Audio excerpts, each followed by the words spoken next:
পয়সা ঢাকায় উড়ে, ঠিক আছে, কিন্তু এখন ঢাকায় এসে দেখি যে কত কষ্ট। দেখেন একটা ফ্যাক্টরির ভিতরে ঢুকছি, ঠিক আছে, কি যে কষ্ট আসলে দেখলে, নিজের চোখে না দেখলে বোঝা সম্ভব না, ঠিক আছে, যে কত কষ্টের কাজ।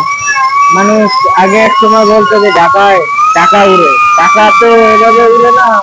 এই গরমের ভিতরে কাজ কাম কত কি যে একটা কষ্ট, ঠিক আছে, যারা করে তারাই জানে, ঠিক আছে। ঢাকায় আরো বিশেষ করে গার্মেন্টস সেক্টর গুলোয়, ঠিক আছে, আপনার এমন একটা পরিস্থিতি যে এমবিএ কেউ কাউরে গেলাম টাকা পয়সা দেয় না, ঠিক আছে।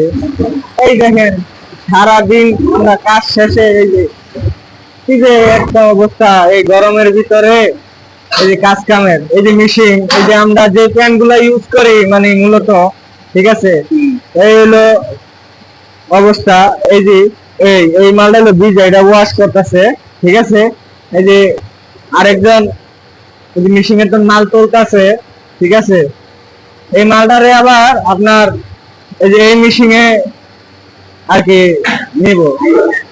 এই এই হলো এটা এটা এটা দিয়ে হলো আমরা যে হাতে টিপি যেভাবে এটা আর কি, এটা চালাইলে ঘুরে জিনিসটা, এটা ঘুরলে আর কি মানে এটা টিপলায় মালটারে শুকাইলায়, মানে অর্ধেক শুকাইলায়।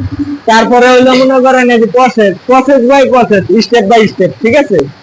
পরে হলো আপনার এই যে মালটা শুকাইতেছে, ঠিক আছে। এই যে এলো ডায়ার মেশিন, মানে এটার উপরে আর কি আগুন, এটা অনেক তাপ, অনেক গরম বাবা, ঠিক আছে। আর এই জায়গায় মালটা আর কি মূলত শুকাইতেছে ডায়ারে। এই এই হলো মাল শুকনা আর কি, ঠিক আছে।